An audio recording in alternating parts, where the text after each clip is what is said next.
Assalamualaikum everyone, welcome to my YouTube channel. It's me Hiba Batul, and today we are going to study LLB Part 2 Constitutional Law. And its first topic is salient features of the British Constitution. First of all, we read introduction. The British Constitution is the oldest working constitution in the world. It is unique because it is not a single written document like the US Constitution 1787 or the Constitution of Pakistan 1973. कहते हैं जी कि जो British constitution है ये एक oldest सबसे पुराना और मसलसल अमल दरामद इस पे हो रहा है। ये वो कॉन्स्टिट्यूशन है। ये यूनिक इसलिए है क्योंकि ये सिर्फ लिखा हुआ ही नहीं है बल्कि ये सदियों से इस पे अमल दरामद हो रहा है। ये सिर्फ लिखा हुआ डॉक्यूमेंट नहीं है जैसे कि यूएस का कॉन्स्टिट्यूशन है या फिर हमारे पाकिस्तान का कॉन्स्टिट्यूशन है। Instead, it has grown organically over centuries through customs, conventions, statutes, judicial decisions, and historical documents. बल्कि ये सदियों से चला आ रहा है और ये कैसे बना उनकी रिवायात के जरिए, कन्वेंशंस के जरिए, स्टैट्यूट्स के जरिए। कन्वेंशंस कहते हैं जी कि वो कवानीन जो कि तहरीर नहीं होते बल्कि इन पर बस अमल दरामद होता है। ये सदियों से चले आ रहे होते हैं। जैसे कि एक वजीर का काम है कि वो हमेशा बादशाह के हुक्म पर अमल करेगा। स्टैट्यूट्स कहते हैं कि वो कवानीन जो कि लिखे भी जाते हैं और इन पर अमल भी किया जाता है। जुडिशियल डिसीजंस जो भी जजेस के या अदालतों के जो फैसले होते हैं वो भी कस्टम का और कॉन्स्टिट्यूशन का हिस्सा बन जाते हैं। And historical document It reflects the evolutionary character of British political development and is often described as a child of wisdom and chance, according to Professor Monroe. जी, जो ब्रिटिश कॉन्स्टिट्यूशन है वो वहाँ की ब्रिटिश गवर्नमेंट की तालीमात और उनके काम का अक्स है। प्रोफेसर मोनरो ने इसे चाइल्ड ऑफ विजडम कहा है। Next second point is definition of constitution according to Black's law dictionary. In public, the organic and fundamental law of a nation or state, which may be written or unwritten, establishing the character and conception of its government, laying down the basic principles to which its internal life is to be conformed, organizing the government and regulating, distributing, and limiting the functions of its different departments, and describing the extent and manner of the exercise of sovereign powers. Black law dictionary के मुताबिक कहते हैं कि public law वो होता है जो कि लिखा भी होता है और अनरिटन भी होता है। लेकिन वो क्या होता है, वहाँ की जो कोई भी नेशन है, कोई भी स्टेट है, उसके बुनियादी असूल, उनकी रवायात, उनके रस्म रिवाज, उनके मामूलाती जिंदगी या फिर वो किस तरह से जिंदगी को गुजारते हैं, ठीक है, इन सबको जब इकट्ठा किया जाता है तो वो बनता है जी constitution. According to Aristotle, Aristo का कहना था जी कि constitution is the way of life the state has chosen for itself. कहते हैं कि जो कॉन्स्टिट्यूशन है वो एक ऐसा जिंदगी गुजारने का तरीका है जो कि कोई भी स्टेट अपने लिए खुद मुंतखब करती है। Third is classification of salient features of the British constitution. अच्छा जी, यहाँ पे ना फीचर्स इसके ना डिफरेंट नेचर पर डिवाइडेड है। मतलब फीचर्स कॉन्स्टिट्यूशन के नेचर के हिसाब से हो रहे हैं, फॉर्म के हिसाब से हो रहे हैं।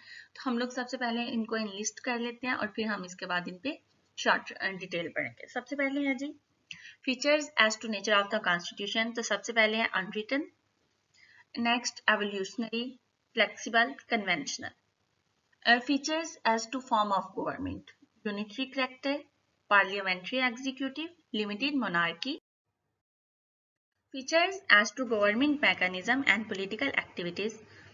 तो ये है sovereignty of parliament, bicameral legislature, independence of judiciary, ministerial responsibility, limited separation of power and check and balances, rule of law, fundamental rights like Magna Carta, Bill of Rights, universal two-party system, single citizenship, direct election, mixed constitution, either monarchical, aristocratic and democratic.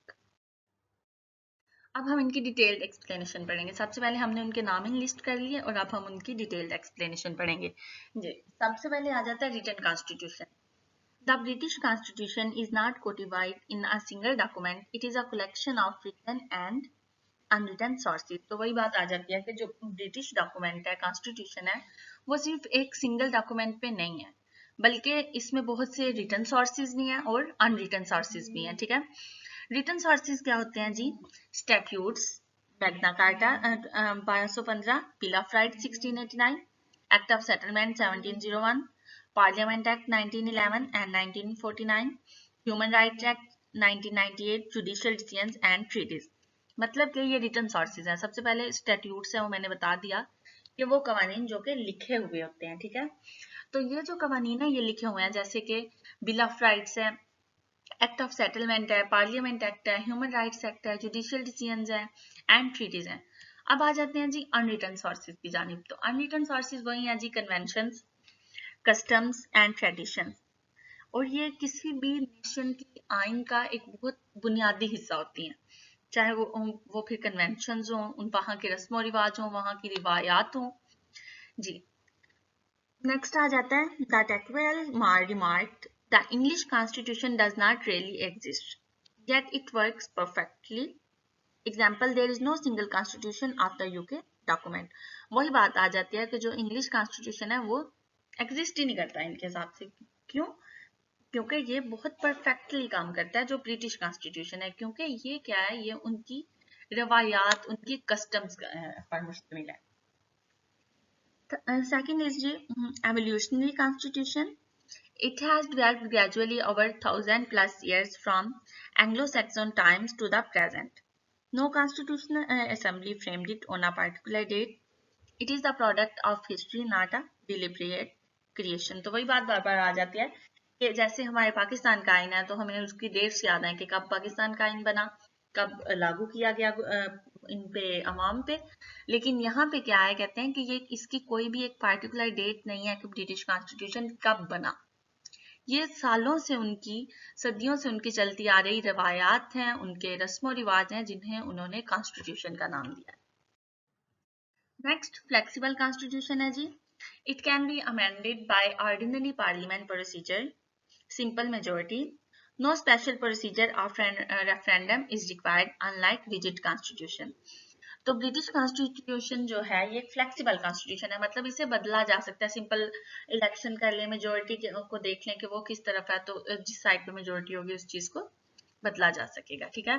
ये दूसरे बहुत सारी rigid constitution है, मतलब उनका जो changing का method है वो बहुत कॉम्प्लिकेटेड है, ठीक है। तो ये इस तरह नहीं है, ये फ्लेक्सिबल है, इसको आसानी से चेंज किया जा सकता है। इसकी एग्जांपल्स क्या हैं जी? The Parliament Act 1911 and 1949 reduced the power of House of Lord by simple legislation. तो पार्लियामेंट एक्ट 1911 और 1949 ने बिल्कुल आसानी से हाउस ऑफ लॉर्ड की जो पावर है उसको खत्म कर दिया लेजिस्लेशन के जरिए। Next, conventional constitution. Conventions are non legal rule that are binding in practice. वही बात के कन्वेंशनल क्या है, नॉन लीगल रूल्स हैं जो कि that are binding in practice, मतलब उन पर अमल दरामद होता है प्रैक्टिस में, उन पर प्रैक्टिस की जाती है। प्रोफेसर स्मिथ क्या कहते हैं जी? Conventions are the main living source behind the constitutions. They provide flexibility and fill gap where law is silent. कहते हैं कि जो कन्वेंशन है वो मेन सोर्स है किसी भी कॉन्स्टिट्यूशन के पीछे। ये लचक पैदा करते हैं, जहां पे लॉ खामोश होता है वहां पर ये काम करते हैं। Next, mixed constitution. Mixed constitution. The British Constitution is a mixture of monarchical, aristocratic and democratic principles. Okay जी, मोनोआर्कल क्या होता है? किंग और क्वीन, मतलब कि वही जो बादशाह मलका की सदियों से आ रही विरासती चीज है वो मोनोआर्कल कहलाता है।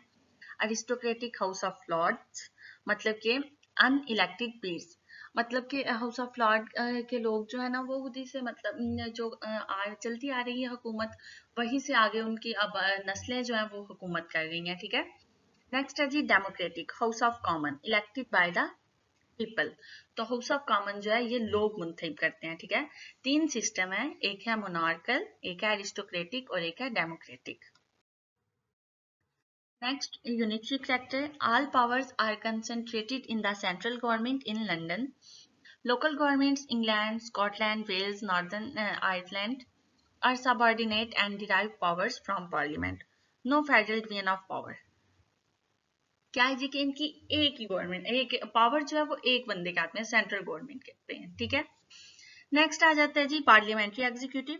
मतलब cabinet, the cabinet is drawn from and responsible to parliament, the House of Commons, specially the House of Common, fusion of power exist.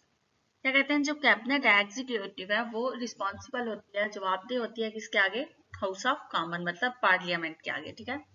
Limited monarchy, the monarch is the Tytler head, real power lies with the elected government, the king resign but does not rule. कहते हैं कि जो असल power जो है वो government के पास होती है, जो कि मुंतहिब शुदा होती है। किंग हुकूमत करता है लेकिन वैसे हुकूमत नहीं करता, ठीक है। नेक्स्ट आ जाता है जी features regarding government mechanism. Sovereignty of parliament, Dicey's doctrine क्या कहते हैं जी, पार्लियामेंट कैन मेक और unmake law on any subject, no body can override it, no law is unconstitutional if passed by parliament. क्या कहते हैं जी कि जो पार्लियामेंट है वो लॉ बना भी सकती है और उसको खत्म भी कर सकती है, कोई भी इसके फैसले के ऊपर नहीं आ सकता। मतलब जो फैसला पार्लियामेंट ने कर दिया कोई भी उसको रिकंसीडर नहीं कर सकता, कोई भी उसके ऊपर कोई सवाल नहीं उठा सकता, ठीक है। बाईकैमरल लेजिस्लेचर, तो इसके दो वो है लेजिस्लेचर है, हाउस ऑफ कॉमन मतलब वही बात जो इलेक्टेड और मोर पावरफुल लोग हैं, और house of Lord revising chamber. दो इसके हाउस हैं, एक हाउस ऑफ कॉमन है, एक हाउस ऑफ लॉर्ड है। इसको हम नेक्स्ट डिटेल में पढ़ेंगे क्योंकि ये दोनों ही इंपॉर्टेंट क्वेश्चन है। ये अलग से एक लॉन्ग क्वेश्चन है, हाउस ऑफ कॉमन एक अलग लॉन्ग क्वेश्चन है और हाउस ऑफ लॉर्ड एक अलग लॉन्ग क्वेश्चन है। नेक्स्ट है जी इंडिपेंडेंस ऑफ जुडिशरी। जजेस are independent, act of settlement 1701। Act of settlement 1701 के अकॉर्डिंग जो जजेस हैं वो इंडिपेंडेंट है, अदलिया आजाद है, ठीक है। कोई भी अदलिया के ऊपर प्रेशराइज नहीं कर सकता, कोई भी अदलिया को प्रेशराइज नहीं कर सकता, अदलिया बिल्कुल आजाद है अपने फैसले लेने में, ठीक है। They can not be removed except by address of bath houses, कोई भी जो जजेस हैं उनको रिमूव नहीं कर सकता, बल्कि सिर्फ बाथ हाउसेस मतलब हाउस ऑफ कॉमन और हाउस ऑफ लॉर्ड के अलावा, वो भी एक बहुत लंबा प्रोसेस होता है। जो जुडिशरी है वो बिल्कुल आजाद है, ठीक है। नेक्स्ट है जी मिनिस्ट्रियल रिस्पॉन्सिबिलिटी। कलेक्टिवली क्या है ministerial responsibility, cabinet is collectively responsible to the House of Common और each minister is responsible for his department. तो वो बात जो हमने पीछे पढ़ी है कि जो कैबिनेट है, जो पूरा सिस्टम है, उसको किसके आगे जवाबदेह होना पड़ेगा, हाउस ऑफ कॉमन। और इंडिविजुअली क्या जिम्मेदारी है कि जो हर मिनिस्टर है वो अपने अपने डिपार्टमेंट के लिए जवाब दे। Okay, features as to adoption and acceptance of constitutional doctrines. सबसे पहले क्या है जी, limited separation of power, no strict separation, there is fusion, मतलब कि बहुत कम सी सेपरेशन ऑफ पावर है। Checks and balances, Parliament control the executive through question, vote of no confidence and committees. जो पार्लियामेंट है वो क्वेश्चन कर सकता है, आपसे पूछ सकता है, चेक्स एंड बैलेंसेस है। जब भी मुल्क में चेक एंड बैलेंसेस का सिस्टम होगा तो उस मुल्क का जो कॉन्स्टिट्यूशन है, उस मुल्क का जो निज़ाम है वो बहुत बेहतरीन तरीके से चलेगा। क्यों? क्योंकि जब अदारों में काम करने वाले लोगों को जो ऊपर होते हैं गवर्नमेंट को पता होगा कि हमने भी किसी के आगे जवाबदेह होना है, हमने भी किसी के आगे अपने अमल का या हमने जो किया है उसका जवाब देना है, हम आंसरेबल हैं अपनी पार्लियामेंट के सामने, तो फिर क्या होगा, फिर हर इंसान अपने अपने दायरे में अच्छे तरीके से काम करेगा। इनका जी चेक एंड बैलेंसिंग सिस्टम बहुत स्ट्रॉन्ग है। नेक्स्ट है fundamental rights, not enumerated in one document but protected through. First of all Magna Carta, Magna Carta 1215 क्या कहता है जी, no man shall be deprived of life, liberty और property except by due process. कोई किसी भी शख्स को महरूम नहीं किया जा सकता उसकी जिंदगी, उसकी आज़ादी और उसकी जायदाद, ठीक है। सवाए बहुत से ड्यू प्रोसेस, मतलब कि अगर कोई उसके ऊपर एक्शन है उसको आज़ादी क्यों दी जाए, अगर वो आपके कंट्री के अगेंस्ट कोई काम कर रहा है या फिर वो गैर कानूनी काम कर रहा है, सिर्फ इनमें, लेकिन हर जो इंसान है उसकी जिंदगी, उसका माल आजाद है। Next bill of rights 1689, establish supremacy of parliament, freedom of speech in parliament, no taxation without consent. मतलब कि फ्रीडम ऑफ स्पीच, हर एक इंसान को अपनी आज़ादी राय है, उसको बोलने का हक है। अब लेकिन ये नहीं कि आप किसी के खिलाफ डेफामेशन कर रहे हो, आप किसी को तंग कर रहे हो, टीज कर रहे हो, किसी को हर्ट कर रहे हो, ये चीजें लॉ में नहीं है। सिर्फ फ्रीडम ऑफ स्पीच है कि आप एक अच्छे तरीके से अपनी राय बता सकते हैं। Next rule of law, A V Dicey, supremacy of law, law सबसे बरतर होगा। इक्वालिटी बिफोर लॉ, ठीक है, लॉ के सामने सब बराबर हैं। Right arise from judicial decisions, जो राइट्स हैं वो जुडिशियल डिसीजन के बाद ही बनेंगे, and not from a written constitution. Feature regarding political activities, तो फर्स्ट ऑफ ऑल क्या है जी, universal two party system, Conservative and Labour parties dominate, it ensures stable government. Single citizenship है इनकी। नेक्स्ट है direct election, member of House of Common are directly elected by universal adult suffrage, वही चीज के जो हाउस ऑफ कॉमन है वो बिल्कुल एक शफाफ तरीके से लोगों के मुंतखब करदा लोग होते हैं। नेक्स्ट है जी contrast between theory and practice. Theory क्या है जी, absolute sovereignty of parliament, limited monarchy, rule of law. तो प्रैक्टिस कहाँ है जी, European Union laws, devolution, Scotland and Wales, Human Rights Act 1998, Judicial Review have introduced limitations. Conventions often override strict legal rules. Last one, video लंबी हो रही है, distinction plus conclusion. Distinction क्या है जी, distinction of legal constitution. सबसे पहले क्या है, the British Constitution is legal in the sense that it is based on law and conventions. But it is political in practice because political forces and public opinion shapes its working. More than rigid legal text, it is a political constitution rather than a legal constitution, unlike the USA. जो British constitution है ये बिल्कुल law पर based है और conventions पर based है, ठीक है। ये लॉ से हटके नहीं है, वहाँ की रस्मों रिवाज से हटके नहीं है, वहाँ की रिवायात के मुताबिक है, ये रिजिड नहीं है, इसको चेंज किया जा सकता है। जैसे कि यूएसए का कॉन्स्टिट्यूशन वो रिजिड है, ठीक है, उसको इतनी आसानी से अमेंडमेंट उसमें नहीं की जा सकती। लास्ट इज कंक्लूजन, तो the British constitution is a living, evolving and highly successful system that has stood the test of time because of its flexibility, conventions and pragmatic approach. तो वही बात कि जो ब्रिटिश कॉन्स्टिट्यूशन है वो ज्यादा successful है क्योंकि उसने क्या किया, इसमें फ्लेक्सिबिलिटी है, कन्वेंशन है, ठीक है, कानून आइन वही अच्छा होता है जिसको आप अमेंडमेंट कर सकते हो। जो रिजिड कॉन्स्टिट्यूशन होते हैं वो इतने नहीं अच्छे होते, इतने सक्सेसफुल नहीं होते। तो आपके फिर आप उसके सैलिएंट फीचर्स बता दोगे कंक्लूजन में, ठीक है। चलें जी, अल्लाह हाफिज। वीडियो अच्छी लगी हो तो लाइक करें, सब्सक्राइब करें and don't forget to press the bell icon. आपको किसी भी टॉपिक पे वीडियो चाहिए हो तो कमेंट सेक्शन में बताएं। आप वीडियोस के बारे में रिव्यूज जरूर दिया करें। थैंक यू, अल्लाह हाफिज, टेक केयर।